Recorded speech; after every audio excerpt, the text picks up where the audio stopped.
The sun hadn't yet broken through the morning haze when the first sound came, a deep, uneven growl that rolled across the French countryside like a ghost clearing its throat. It wasn't the rumble of thunder or the slow groan of distant trucks on the road to Caen. It was mechanical, deliberate, alive. In the center of that sound, a shape emerged through the mist, silver and dented, half machine, half memory. What once had been a P-51 Mustang fighter, the pride of the Allied skies, now crawled through a field like an old animal that refused to die. The air shimmered with the smell of diesel and wet soil. Birds scattered. The ground, still soft from last night's rain, trembled lightly under the power of an engine designed for war, but condemned to peace. The man sitting at the controls, though controls was too generous a word, was named Henri Martel. His face was lined, his hair grey and thin, but his posture was steady. He sat in the stripped cockpit as if it were a confession booth. His hands, thick with calluses and burns,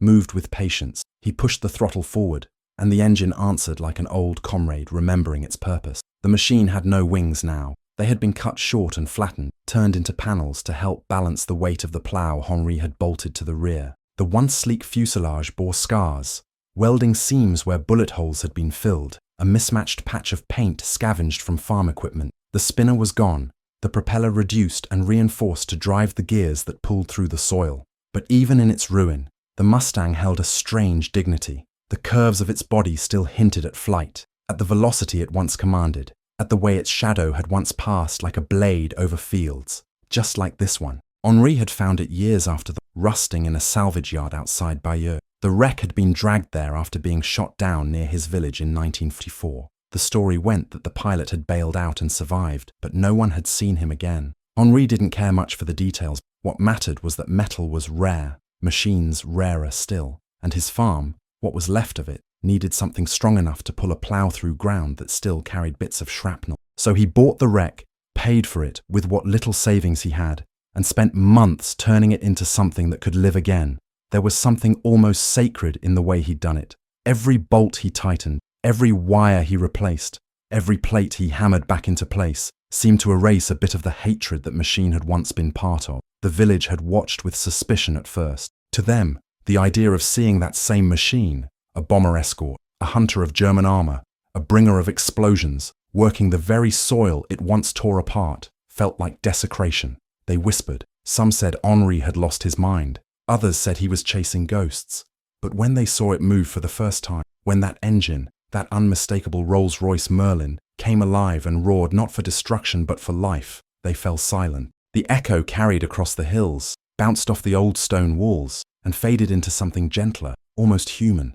The war had taken so much, but in that moment, it seemed as if a small piece of it had been tamed. Still, no one forgot what that land had been. Beneath every furrow, Henri turned. Beneath the wheat and the poppies, and the black loam that fed his cattle, lay reminders, empty shell casings, helmet fragments. Once, he found a rusted dog tag, the letters barely visible, US. Army Air Forces. He cleaned it with trembling fingers, read the name aloud, and placed it in a wooden box by his barn. He never told anyone, but sometimes, on quiet nights when the wind moved through the trees, he swore he could hear that name, whispered back at him from the field. He had lost his father during the occupation, his brother to a German patrol in '43, his wife to illness the year after liberation. The war had not ended for him, it had simply changed shape. The Mustang was the last thing in his life he could fix, or at least try to. Now, each morning, he started the engine as if greeting an old friend. The noise scattered the pigeons that perched on the barn roof,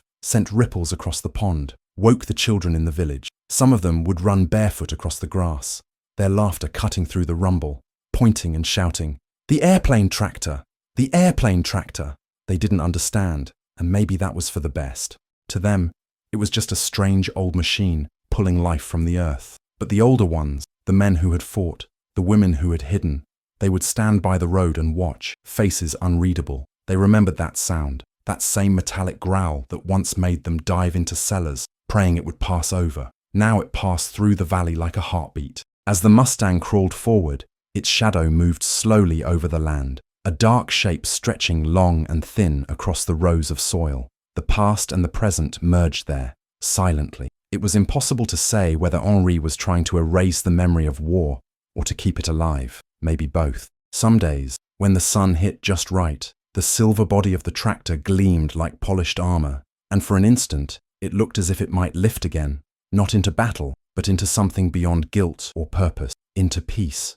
Henri never spoke about it, but those who worked beside him swore he sometimes looked at the horizon as if waiting for something that never came back, perhaps a plane, perhaps forgiveness. Years later, people would come from nearby towns to see it, this strange creation that seemed to bridge two worlds. Journalists wrote about it. Veterans came and touched its scarred metal, tracing the rivets like veins of memory. Some cried, some laughed. A few said it was wrong, that machines of death should not be reborn into tools of life, but most simply stood quietly, listening to the steady hum of the engine, as if hearing something familiar and far away. In that sound, there was no victory, no defeat, only endurance. Tell me, where are you watching this from? Years passed, and the Mustang became part of the landscape, as natural to the valley as the stone fences and the crooked oaks that lined the roads. Henri's farm had grown around it, its rhythm tied to the sound of that strange machine.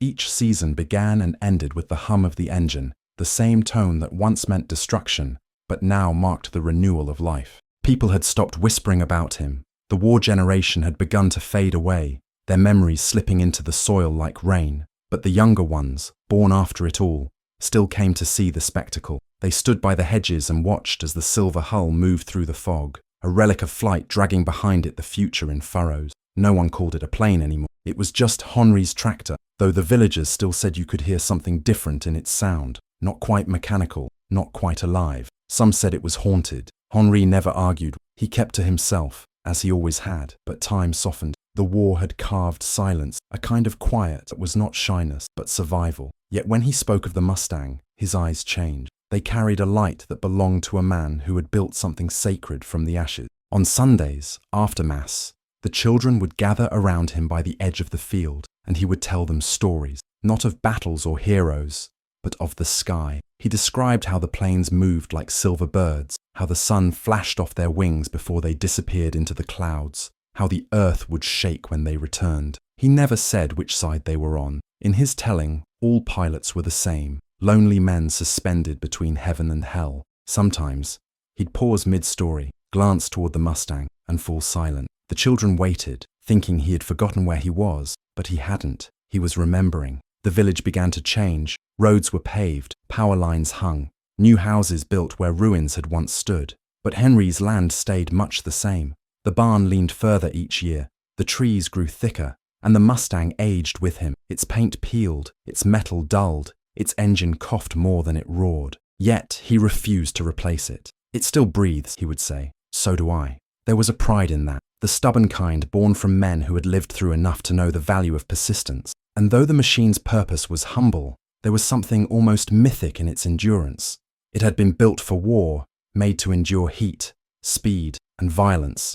Yet here it was, reduced, reshaped, and still moving forward. Some found beauty in that, others found discomfort. The mayor once suggested Henri sell the relic to a museum, but the old farmer only smiled. A museum, he said, that's where dead things go. Every now and then, when the weather was good and the fields were yellow with wheat, visitors came from far away, Americans mostly. They were drawn by the strange rumor that somewhere in Normandy, a farmer plowed his land with a World War II fighter plane. They would find Henri's place, knock on his door, and he would welcome them with the quiet courtesy of someone who had seen everything there was to see. They'd take photographs of the machine, their voices filled with awe and disbelief. Some spoke of their fathers or grandfathers who had flown the same kind of aircraft, men who had never returned. Henri would nod, listen, and sometimes, if the story struck him deeply, he'd turn the engine on just for them. The sound would fill the valley again, and the Americans would stand there, eyes glassy, as if hearing echoes of ghosts they never knew they still carried. One summer afternoon, a man arrived wearing an old bomber jacket, the patches faded but still visible. He must have been in his 70s. He didn't say much at first, only stood there, looking at the Mustang, as though recognizing an old friend. When he finally spoke, his voice trembled. He said his father had flown with the 352nd Fighter Group, that they'd escorted bombers over this region, that one of their pilots had gone missing near Caen in July 1944. He pulled from his pocket a photograph, a young man, grinning in a flight suit, standing beside a plane that looked almost identical. Henri studied the photo for a long time, then pointed to the left side of the fuselage. The same serial number, the same small emblem, a white stallion rearing against a blue sky. Neither spoke for a long while. The stranger looked as if he might collapse under the weight of it all. Finally, Henri placed a hand on his shoulder and said, "Then I suppose your father still works the earth." The man laughed through tears, and Henri smiled, though his eyes stayed on the horizon. After that day, Henri began keeping the Mustang cleaner. He sanded the rust, painted the panels, even polished the old propeller hub. It was as if he wanted to honor the story that had come to him, to make the machine ready for the next life it would live. The villagers noticed the change, but they didn't comment. They simply watched as the old man worked from dawn until dusk, his movements slow but deliberate, guided by something more than habit. At night, when the stars came out, he would sit beside the machine, a lantern burning at his feet, and read from a small book he'd started keeping. Not a diary, but a log. He wrote about the harvest, the rain, the visitors, and the memories the soil refused to bury. He wrote about the sound the engine made when it caught on the first try, how it reminded him of thunder and wings, of the moment between destruction and creation. Years melted into decades, and Henri grew frail, but the Mustang, or what was left of it, remained. When his hands trembled too much to start the engine, the villagers took turns helping. It had become more than a machine by then. It was a story, a bridge between generations, a symbol that somehow outlasted hate. The mayor, once impatient, now referred to it as our monument of peace. Schoolchildren came to visit, their teachers explaining how war could end and still echo for lifetimes. They touched the cold metal, their faces reflected faintly, unaware that they were staring at the ghost of a past that once burned everything it touched. Henri never called it redemption, though others did. He said redemption was for men, not for machines. But anyone who stood beside that field when the engine roared would have disagreed, because in that moment, when sound and earth and memory collided, it was impossible not to feel that something, somewhere, had been set right. If stories like this remind you how fragile peace really is, take a moment, subscribe, stay close, there's more to remember. The storm that came that autumn arrived without warning, a brute thing born over the channel that tore into the countryside like it still remembered the war. The sky blackened by noon, the wind howled through the hedges, and the air smelled of salt and smoke though the sea was miles away. Henri, too old to move quickly, tried to pull the Mustang under the barn's shelter, but the earth had turned to mud, and the machine was too heavy, its wheels sunk deep into the wet soil. He left it there, half exposed, the silver body glistening under sheets of rain. Lightning forked across the sky, and for a moment the valley lit up like an old photograph. The same fields, the same wind, the same fear. When the wind screamed through the valley that night, it didn't sound like a storm. It sounded like engines. The villagers stayed inside, shutters bolted, the younger ones frightened, the older ones silent. They knew that sound too well. When morning came, the world was still. The storm had flattened the crops, splintered fences, and scattered pieces of the barn across the field. The Mustang sat buried halfway in mud, tilted at an angle like a bird with one broken wing. Henri walked through the wreckage slowly, his cane sinking into the soft ground. His hat blew away, his coat soaked through, but he kept walking until he reached the machine. He placed his hand on the cold fuselage, patted it gently, and whispered something no one heard. Then he turned the crank, and the engine refused to start. He tried again. Nothing. For the first time in decades, silence filled that valley, where the sound of the Mustang had always lived. Henri stood there for a long while, staring at the still machine, and then he smiled. Not out of joy, but out of understanding. Things die, even the ones that once refused to. For weeks after the storm, he tried to bring it back to life. The villagers helped, bringing tools, spare parts, even a mechanic from Caen who used to work on aircraft. They replaced the spark plug, drained the fuel, checked the magnetos. The engine would cough, sputter, then fall quiet again. The mechanic told Henri the truth. The block's cracked. She's done. Henri didn't argue. He simply nodded, thanked the man, and asked to be left alone. That night, he sat beside the machine under a grey tarp, the lantern flickering beside him. His shadow stretched long and thin across the mud. The rain had stopped, but the air carried that damp heaviness that always follows loss. He thought about the years, about his brother, his wife, the farm, the noise, the endless turning of seasons. Everything had a sound, a rhythm, and now the silence felt like something broken. But the silence didn't last. A few nights later, when the moon was high, the sound returned, not from the machine, but from the sky. At first it was faint, just a low hum, like wind in the wires. Then it grew, steadier, unmistakable. Henri stepped outside, leaning on his cane, and looked up. Across the silver clouds, a squadron of planes passed, training flights from a nearby airbase.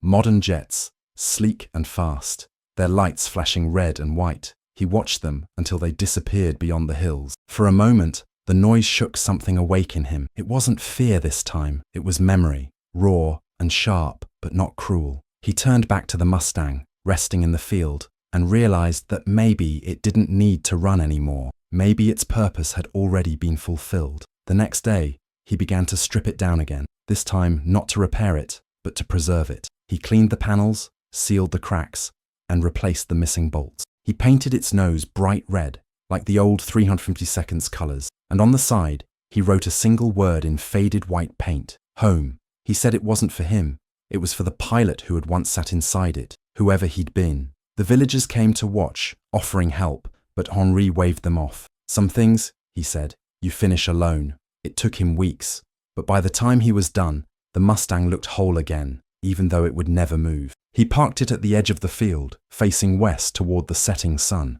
Every evening, when the sky turned orange and gold, the light would catch on its metal, and for a few seconds, it looked airborne again. The story spread far beyond the valley. Newspapers picked it up. The farmer who tamed a warbird. Tourists arrived in rented cars, speaking English, German, Dutch, carrying cameras. They wanted to see the miracle machine, the relic turned to peace. Henri tolerated, though he didn't enjoy the attention. He'd stand nearby, hat in hand, while they took their photos and asked their questions. When someone asked him why he'd never sold it, never sent it to a museum, he would answer, because the ground remembers better than glass. The reporters would smile, write it down, and miss the weight of what he meant. One visitor was different, a woman, American, perhaps 50 years old. She stood before the Mustang without speaking for a long time, her hand resting gently on the metal as if feeling for a pulse. Then she looked at Henri and said softly, "My grandfather flew one of these. He never talked about it." Henri nodded. They rarely did. She asked if he believed machines could hold memories. He thought for a while, then said, "Only if men forget to let go." That line ended up printed in a magazine back in the States, and for a short while, people sent letters to Henri from all over the world. Veterans, widows, collectors, dreamers. They called the Mustang a monument, a symbol, a resurrection. But to Henri, it was none of those things. It was a machine that had outlived its violence. That was enough. That winter, Henri grew ill. The cold crept deep into his bones, and his hands no longer obeyed him. The villagers checked on him daily, bringing soup and bread. From his bed, he could see the field through the frosted window, the outline of the Mustang beneath the snow, half buried, glinting faintly in the pale light. He often fell asleep watching it, the rhythm of his breath matching the memory of its old engine. The doctor said he wouldn't last the season. Henri only smiled. "Then the Mustang and I will rest together." When spring came, the snow melted, but Henri didn't see it. He passed quietly one night, the sound of wind in the eaves like distant flight. The villagers buried him beside the field, under the same oak his father had planted after the war. They marked the grave with a simple stone. Henri Martel, 1914, 1980. He turned war into earth. The Mustang stayed right where he left it, its nose still pointed. And when the sun dipped low each evening, the valley still filled with that strange golden light. And for a moment, it seemed as though something unseen still moved, still flew. For years after Henri's death, the valley carried a silence that felt heavier than the absence of sound. The villagers noticed it first in the mornings. No growl of an engine, no low hum threading through the fog, no trail of smoke curling above the fields. It was as if the earth itself had gone still. The Mustang, now motionless, sat like a monument carved from a different kind of memory. Rust spread slowly along its seams, the paint faded, and weeds began to grow around the wheels, but no one dared to move it. The mayor proposed building a fence around it, turning it into an official memorial, but the villagers refused. "It belongs to the field," one of them said, and so it stayed, half sunk in mud, staring west toward the horizon, where the sun always set in colors that felt like ending. Children still played near it, though their laughter came softer, more careful, as if they knew they were trespassing on sacred ground. They'd climb the fuselage, trace the faded word, home, and ask their parents what it meant. The parents struggled to answer. Some said it was the name of the plane. Others said it was what the old man was looking for. Either way, it became a ritual of sorts. Each spring, the children would place wildflowers around the wheels, a gesture passed down without explanation. One afternoon, a schoolteacher led her class there, speaking softly about the war, about how destruction could become life again, about the strange power of forgiveness. The children listened, half understanding, while the wind moved through the grass, whispering like wings that never stopped flying. Years turned into decades. The world changed faster than anyone could have imagined. The nearby cities grew. Highways replaced the old dirt roads, and tourists came less often. But sometimes, an old veteran or a curious historian would still arrive at the edge of the valley, camera in hand, searching for the legend of the tractor plane. They always found it, though never the way they expected. The Mustang wasn't polished or preserved. It wasn't displayed behind ropes or plaques. It was weathered, imperfect, real, a scar the land had chosen to keep. Those who stood before it usually grew quiet, as if the place demanded reverence. Some cried without knowing why. Others simply took off their hats, stared, and walked away. One summer, a restoration group from England offered to buy the wreck. They said they could rebuild it, make it fly again. They offered money, publicity, promises of honouring Henri's memory.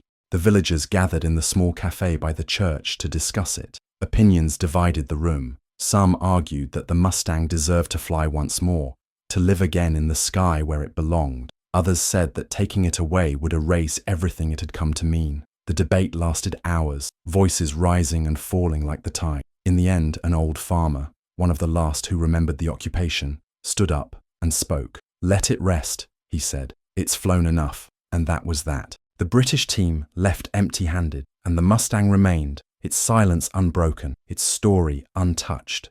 But not everything stays still forever. That autumn, heavy rains swept through the region again, turning the fields into rivers of mud. One morning, after days of storm, the villagers found that the Mustang had shifted. The soil beneath it had given way, tilting the fuselage deeper into the ground. It looked as though the earth had finally begun to reclaim it. Some wanted to dig it out, to save what was left. But when they approached, the engine bay was filled with rainwater, reflecting the grey sky like a mirror. Standing there, they saw themselves, their faces warped and shimmering on the surface, surrounded by rust and decay. It felt wrong to disturb it. They left it as it was, a final surrender to time. Yet something strange happened after that. The next spring, wildflowers bloomed in thick clusters all around the Mustang. Poppies mostly, bright red, scattered across the field like drops of blood turned into colour. The villagers took it as a sign, though none said it aloud. Even the mayor, who had once wanted to fence it off,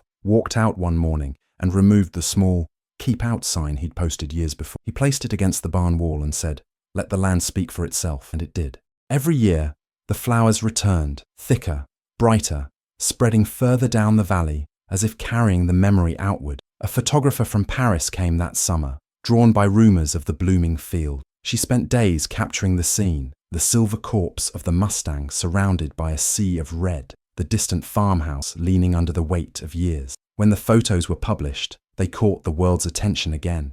People called it the field of forgiveness. Letters came from everywhere, from veterans, from children of soldiers, from families who had lost someone in the war. They spoke of closure, of healing, of finding beauty in the ruins left behind. None of them had ever been there, but the image reached them. That was enough. Years later, long after most of the old generation had gone, a group of students came to film a short documentary about the legend. They interviewed the last few villagers who still remembered Henri. An old woman, her hands trembling, said something that stayed with them. He never tried to erase the war. He just refused to let it have the last word. When they finished filming, they placed a small plaque near the field. It didn't mention dates or battles or names. It simply read, "From fire to earth, from sky to seed." And when the wind passes through that valley now, it still carries the faintest echo, not the roar of engines or the scream of bombs, but something softer. A hum that seems to rise from the ground itself, the kind of sound you feel in your chest rather than hear with your ears. Some say it's the engine still turning beneath the soil. Others say it's the whisper of every soul that once fell here, carried upward through the flowers. Whatever it is, it's proof that not all ghosts haunt. Some keep watch. Tell me, if you were standing there, beside that rusted machine surrounded by red poppies, what would you feel first? Grief, or peace? Comment below. I'd feel calm. The years continued to move like the slow drift of clouds across that valley, indifferent and unhurried. The war had long since faded from the history books into something distant and tidy, a subject of textbooks and documentaries, stripped of the smell, the fear, the grief. But the valley remembered differently. It remembered through the soil, through the seasons, through the rhythm of that machine that once turned the earth. Time did what it always does. It softened the edges, but never erased the shape. The Mustang had become something beyond itself. It wasn't just a relic or a curiosity. It was an inheritance, an unspoken link between those who came before and those who would come after, a lesson the land refused to let go of. Every generation that grew up near it carried a piece of that memory. Even those who had never heard the roar of its engines swore they could feel something when they passed by, a kind of pressure in the chest, as if the ground were breathing beneath their feet. There was a boy named Luc, the grandson of the woman who used to bring Henri soup during the winters. He grew up hearing the stories about the old farmer who turned a warplane into a tractor, about how the machine once flew above the same field it now ploughed, about how the land forgave before men ever did. When Luc was 12, he began sneaking down to the field after school, sitting beside the rusted fuselage for hours, sketching it in his notebook. His father told him to stay away, said the place was haunted by old sadness, but Luc didn't listen. There was something magnetic about the wreck, something that felt alive in its stillness. On quiet evenings, he'd place his ear against the metal and swear he could hear a low hum, a heartbeat pulsing through the rust. When Luc grew older, he left for the city. He studied engineering, machines, flight. The world had changed. Aircraft now ran on computers, the sky filled with the soft, sterile sound of turbines instead of roaring pistons. But every time he returned home for the holidays, he'd visit the valley. The Mustang was smaller than he remembered, more decayed, its body sinking deeper into the earth. The poppies still grew around it, the colours fading with the light each evening. He'd run his hand along the cold surface and whisper things he never told anyone, promises mostly, that he'd come back one day, that he wouldn't let the story disappear, and he meant it. In the summer of 2001, Luc returned for good. His parents had passed, the farm had gone quiet, and the valley felt emptier than ever, but the fields still breathed. The Mustang was still there, and the sight of it stirred something inside him, a sense of duty, maybe even love. He decided he'd restore it, not to fly, not to move, but to preserve it as it was. He spent months clearing the weeds, scraping away rust, tightening bolts that hadn't turned in half a century. The villagers watched with a mix of curiosity and respect. They saw in him a reflection of Henri, the same patience, the same quiet determination. But Luc didn't speak much. He worked from dawn until dusk, his hands blackened with oil, his back bent with the effort. He wasn't trying to bring the Mustang back to life. He was trying to keep it from disappearing. As he worked, he began to uncover details long hidden under rust and time. Scratched into the inner frame, beneath layers of paint, were words, barely visible, etched by hand. They weren't Henri's. They were older, for those who won't return. The letters were jagged, hurried, carved by someone who hadn't expected to survive. Luc stopped for a long while after finding them, his hands trembling as he traced the lines. He didn't know whose words they were, the pilot's, a mechanic's, maybe even a soldier who had handled the wreck after the crash. But the message felt timeless, as if it had been waiting for someone to read it. That night, Luc sat beside the machine, the sky clear and full of stars, and he understood why Henri had never left it. It wasn't a relic of war. It was a grave marker that never stopped breathing. In the years that followed, Luc built a small shed beside the field, where he kept photographs, letters, bits of shrapnel, and pieces of the Mustang that had broken off during the restoration. He started guiding visitors, schoolchildren, travelers, even veterans, through the place, telling them the story not as history, but as inheritance. He spoke about Henri, about the storm, about the American pilot whose name was never found, and about the way the earth had taken all of it and turned it into something that could feed the living. His voice carried softly across the field, blending with the wind and the distant hum of tractors, new and old. Machines can forget, he'd say, but land remembers. And maybe that's what people felt when they stood there. The weight of everything that had passed, pressed gently into the ground. Some left in silence, some wept, some left small offerings. Dog tags, flowers, photographs, coins. Luc never removed them. He let the field collect what it wanted. At sunset, he'd walk to the Mustang, place a hand on its nose, and close his eyes. The engine would never roar again, but sometimes the breeze would pass through the hollow frame and make a low, resonant tone, almost like a sigh. That sound carried through the valley, soft and haunting, until it faded into the trees.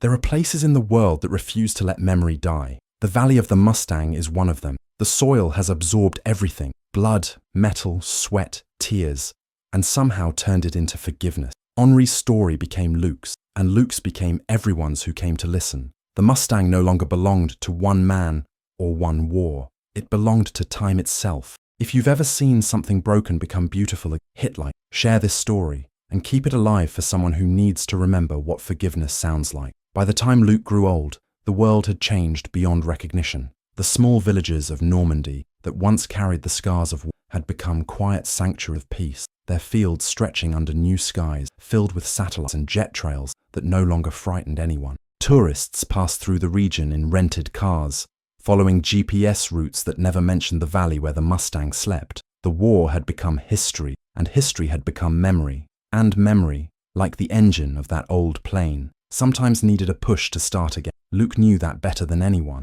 Each morning, he'd walk down the narrow path to the field, his gait slower now, his breath short but steady. He'd stop beside the Mustang, remove his cap, and greet it like an old friend. The once bright metal had turned to a dull, soft grey, its seams lined with moss, its edges rounded by time. The word home was almost gone, half swallowed by rust and lichen, but he never repainted it. He said the land was finishing the story itself. He spent his last years writing, not about the war, not directly.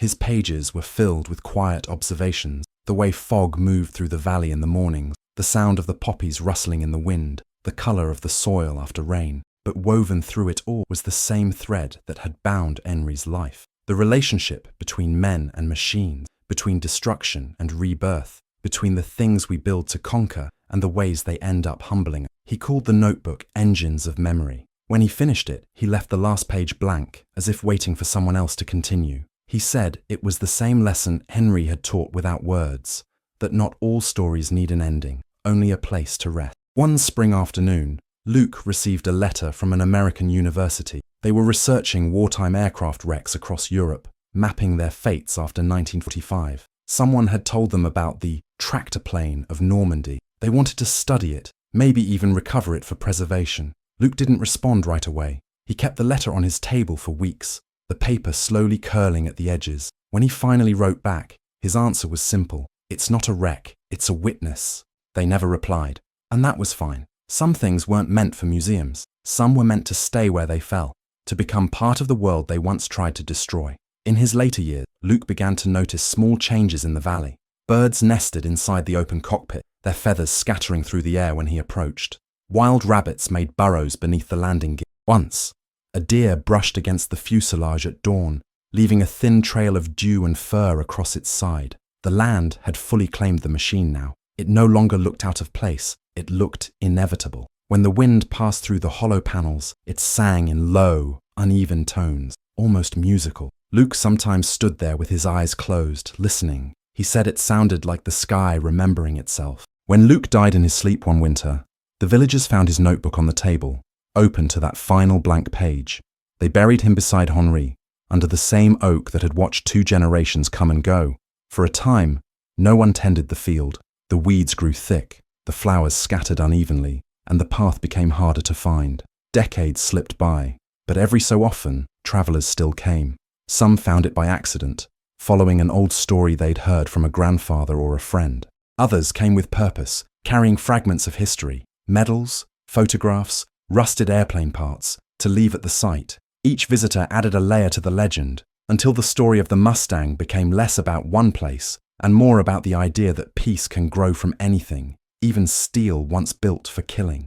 In the early 2030s, a drone photographer captured an image of the field at sunrise. From above, the Mustang was barely visible, just a curved outline beneath the grass and poppy, but the photo went viral. People called it the sleeping bird of Normandy. Artists painted it, musicians wrote about it, filmmakers came searching for it. The world remembered again, and for a brief moment, history pulsed like a living thing, fragile, rediscovered, and still echoing after all those. No one knows exactly when the last visible piece of the Mustang disappeared. Some say it sank into the soil after a long rain. Others believe it's still there, only hidden by grass and roots, as if the earth were holding it in its arms. But those who visit the valley swear they can still hear something, a faint hum beneath the ground, steady and patient, like the heartbeat of time itself. Farmers say their tractors stall when they pass too close, their engines sputtering before roaring back to life. They joke that Henry's ghost still checks the engines. Children who grow up nearby are told never to fear the noise that comes from the earth on still nights.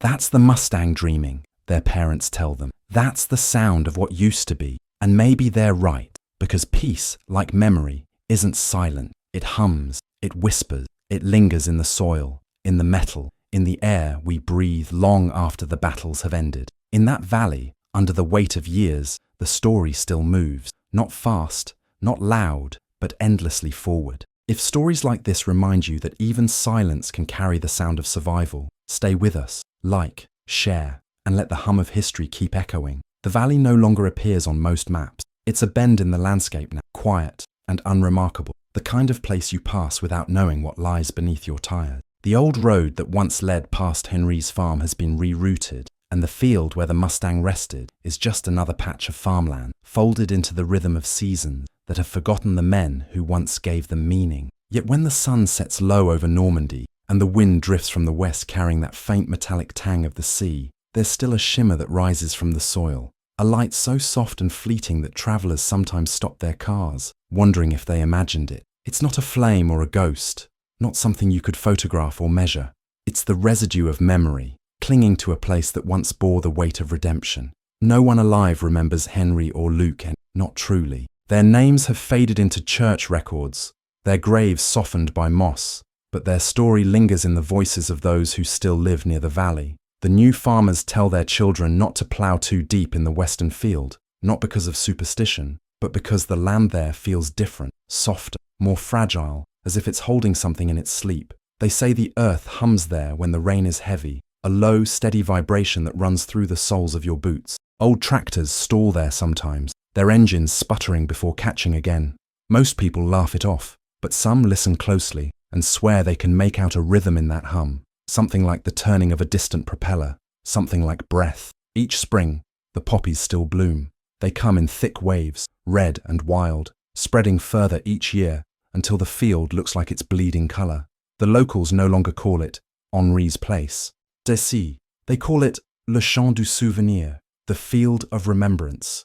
On quiet mornings, you can see people walking there alone, leaving small offerings by the oak tree, a photograph, a handful of wheat, a folded note. None of them know each other, but all of them understand what the field means. It's not about war anymore, not about victory or loss. It's about what remains when both have the silence that holds the shape of sound, the stillness that remembers movement. Once every few years, an aircraft from a nearby airbase passes overhead, part of some routine patrol. When its shadow crosses the valley, the poppies bend and sway as if bowing to it. For a moment, the sound of the jet echoes against the hills, and the valley comes alive again with the ghost of the old engine, the one that once roared for war and later for harvest.